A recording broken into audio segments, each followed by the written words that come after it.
This protocol allows for visualization and tracking of interspecies bacterial interactions at the single-cell level over time. This technique's main advantage is its applicability to studying bacterial interactions, including cell tracking, gene expression, and viability staining. Additionally, the conditions can be modified to study different organisms.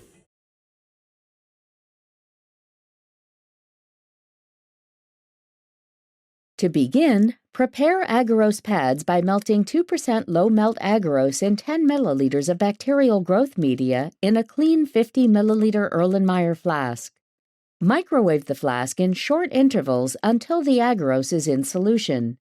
Then let it cool in a 50°C water bath for at least 15 minutes.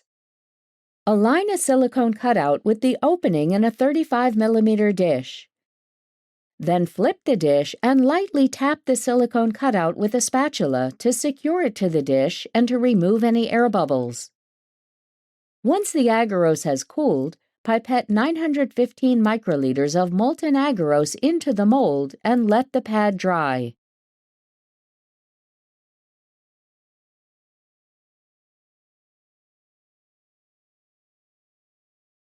Warm the microscope environmental chamber to the experimental temperature at least 2 hours prior to setting up the experiment. Prepare humidity wipes by tightly rolling up a lint-free wipe. Place the rolled wipe inside a sterile Petri dish and add 500 microliters of sterile water directly to the wipes.